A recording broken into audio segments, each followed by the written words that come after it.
اور اسٹیٹ ان کی حفاظت کی ذمہ دار ہوگی. لیکن کوئی بھی مسلم ریاست جو ہے یا اسٹیٹ ہے وہ غیر مسلموں کو دین کا پرچار کرنے کی ان کے دین کا پرچار کرنے کی اجازت نہیں دیتی. 60 اور 70 میں یہ قادیانی جو گروپ ہے اس نے زور پکڑا اور اپنے قادیانی مذہب کا پرچار شروع کر دیا ملک میں. تو علماء حضرات نے ایکشن لیا اور ملک کے حالات بگڑنے شروع ہو گئے. یہ دونوں گروہ آمنے سامنے آ گئے. ملک میں جلاؤ گھراؤ مار کٹائی بہت برے حالات ہو گئے. خانہ جنگی شروع ہو گئی ایک قسم کی. حکومت کو گورنمنٹ کو ایکشن لینا پڑا. قومی اسمبلی میں اسلامی بل پیش ہوا جو کہ متفقہ طور پہ منظور کر لیا گیا. مقدمہ چلا گیا سپریم کورٹ میں. وہاں پہ بھی علماء حضرات نے بھرپور دفاع کیا اور فیصلہ ان کے حق میں آ گیا. فتویٰ صادر ہوا کہ قادیانی کافر ہیں اور اسلامی جمہوریہ پاکستان اسٹیٹ نے فیصلہ دے دیا کہ قادیانی غیر مسلم قوم ہے. یہ پاکستان میں رہ تو سکتے ہیں اپنی مذہبی شناخت کے ساتھ. ان کو اپنے مذہب کی اشاعت کی اجازت نہیں ہوگی. یہ وہ زمانہ تھا جب 60 اور 70 میں یہ لوگ ملک چھوڑ کر امریکہ اور برطانیہ میں جا کر آباد ہوئے. ان میں ان کا خلیفہ بھی تھا. جو جا سکتے تھے وہ چلے گئے اور جو نہیں جا سکتے تھے وہ یہیں پہ رہ گئے. یہ قادیانی فتنہ دراصل ایسا فتنہ ہے جس کا بیج انہی برطانوی فرنگیوں نے بویا ہوا ہے جن کے سائے میں یہ آج بھی پرورش پا رہے ہیں. 60 اور 70 میں چونکہ اس وقت تو نیٹ کیبل کی سہولت میسر نہیں تھی اور یہ اپنے خلیفہ کا خطبہ سننے کے لیے ڈش انٹینا استعمال کرتے تھے سیٹلائٹ لائٹ.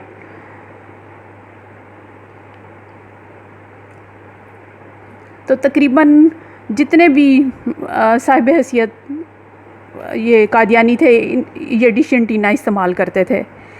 ان کی عورتیں جو ہیں وہ ایک مخصوص قسم کا کوٹ استعمال کرتی ہیں اور سر پہ اسکارف استعمال کرتی ہیں لیکن ناک کو ننگا رکھتی ہیں.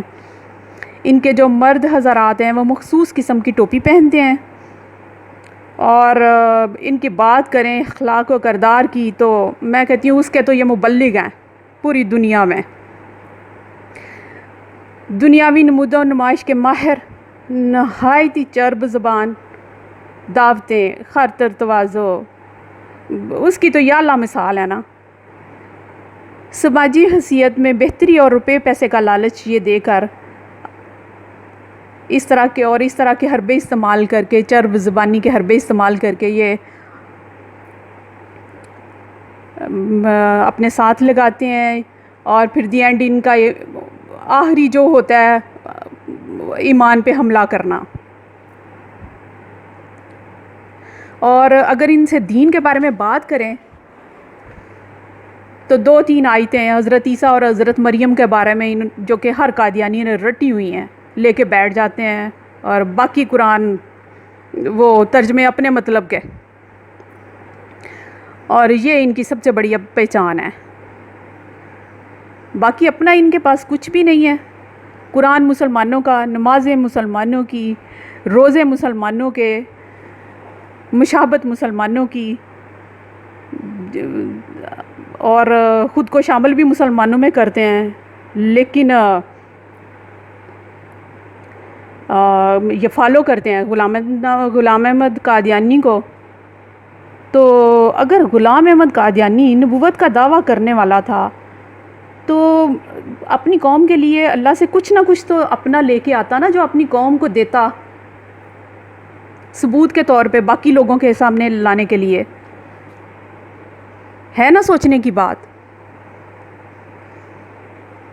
باقی یہاں میں بات فرد واحد کی نہیں کر رہی.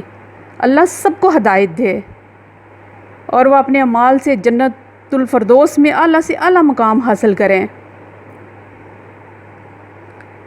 اللہ سب کو توفیق دے. لیکن اس کے لیے اللہ تعالیٰ نے تمام بنی نوع انسان کے لیے نصاب حیات عطا کر دیا ہے جو کہ تا قیامت تک ہے قرآن پاک کی صورت میں، اور اس پہ مبلغ بنا کے بھیجا نبی پاک صلی اللہ علیہ وآلہ وسلم ختم الانبیاء کو۔ اور یہ نصاب میں کہتی ہوں کہ یہ وہ نصاب ہے جس کا پرچہ اللہ تعالیٰ نے دنیا میں ہی آؤٹ کر دیا ہے، اور فیصلہ حضرت انسان پہ چھوڑ دیا ہے کہ لو جس طرح چاہے حل کر لو اس کو۔ لیکن ایگزامینیشن ہال کی طرح کچھ حدود و قیود بھی تو مقرر فرما دیے ہیں نا، اور ججمنٹ کا فیصلہ اپنے پاس محفوظ رکھا ہے۔ جنت اور دوزخ کا فیصلہ تو اس ججمنٹ کے بعد ہوگا نا۔ باقی دین جو ہے اسلام، وہ کسی مسلمان عورت کو اپنی آواز لوچدار اور کھنکھناہٹ کو نمایاں کرنے کی اجازت نہیں دیتا۔ رہی بات تاریخ کی، تو مسلمانوں کی اور قادیانیوں کی تاریخی حیثیت میں تو زمین آسمان کا فرق ہے۔ مسلمانوں کی تاریخ شروع ہوتی ہے 1400-1500 سال پہلے 12 ربیع الاول کو بروز سوموار۔ والدہ کا نام بی بی آمنہ، والد کا نام عبداللہ، دادا کا نام عبد المطلب، چچا کا نام ابو طالب، خاندان قریش۔ کون نہیں جانتا، پوری دنیا گواہ ہے اس چیز کی۔ کافروں نے بھی صادق اور امین بلایا، دشمنوں نے بھی اخلاق و کردار کی گواہی دی۔ اس کی قادیانی کی گواہی تو اس کے اپنے جو ہندو دوست تھے انہوں نے بھی نہیں دی تھی، وہ بھی کہتے تھے ہم نہیں جانتے اس کے کردار کو کہ کیسا ہے یہ۔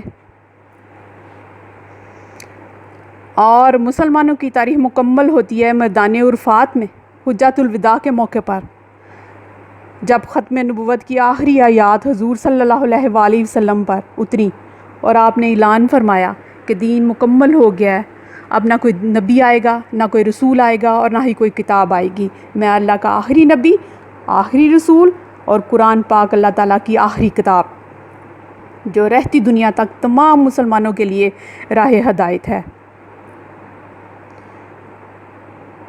اور اس پہ نہ ایمان لانے والا اسلام سے خارج۔ یہ ہے ہمارے نبی کی، جو کہ میں نے مختصر بیان کی ہے۔ دنیا گواہ، کافر گواہ، دشمن گواہ، اس کا کوئی بھی گواہ نہیں ہے قادیانی کا۔ قادیانی غلامہ کی تاریخ شروع ہوتی ہے یہی کوئی 150-200 سال پہلے قادیان کے گاؤں سے، جو کہ انڈیا میں ہے۔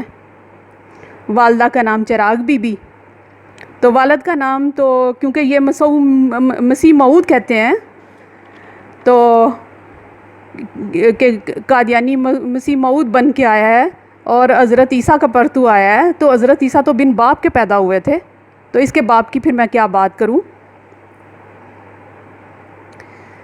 نبی پاک صلی اللہ علیہ وسلم کو جب نبوت ملی تو آپ نے فوراً اس کا اعلان فرما دیا،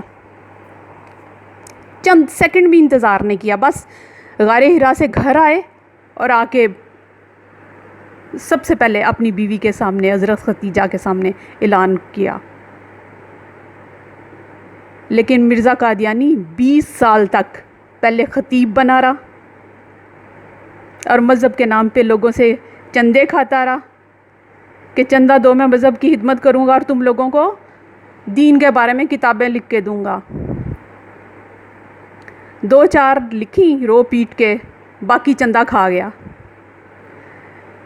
اور اس چندے سے نور الدین جو ان کا سیکنڈ خلیفہ تھا اس کے درمیان اور اس کے درمیان، دونوں کے درمیان کافی جھگڑا ہوا، جو کہ اس کا بیٹے نے جو تفسیر لکھی ہوئی ہے بشیر الدین نے، اس میں بھی اس کا ہے ذکر۔ یہ اب جو اصلی ان کی کتابیں ہیں وہ یہ سامنے نہیں لاتے اب قادیانی، ان میں رد و بدل کرتے ہیں، تبدیلی کرتے ہیں اور سامنے لے آتے ہیں۔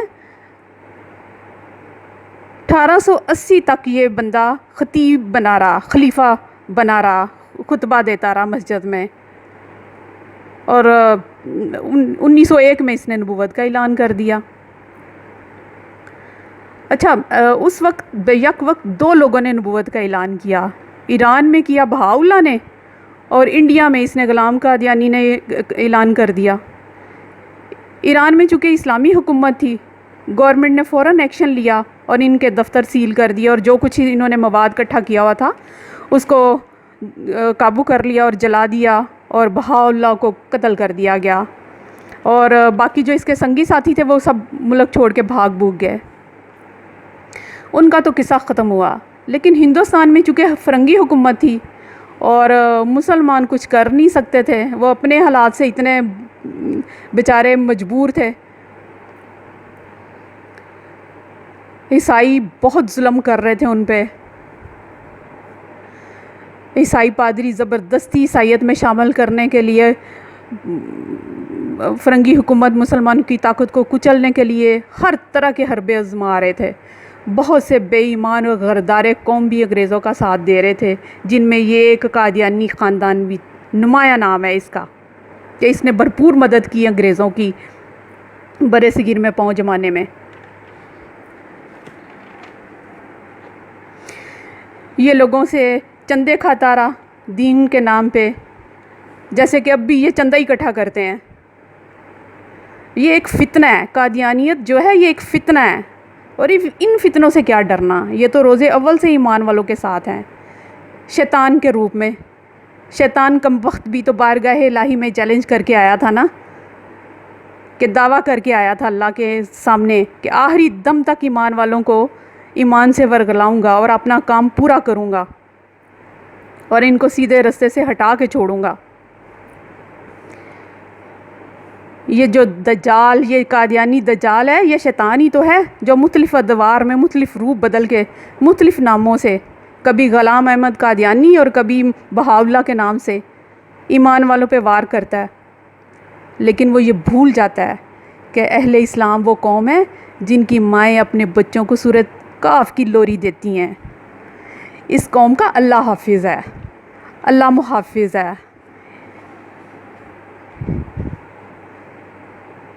باقی نبی پاک صلی اللہ علیہ وآلہ وسلم پہ لاکھوں درود و سلام، ختم الانبیاء پہ۔ یہ تو شان ہے مسلمانوں کی کہ وہ نبی پاک صلی اللہ علیہ وآلہ وسلم کی امت میں سے ہیں، اور اس امت میں سے جن کے نبی اور رسول کو ختم الانبیاء کا لقب عطا ہوا ہے۔ ختم نبوت زندہ باد۔ اللہ حافظ۔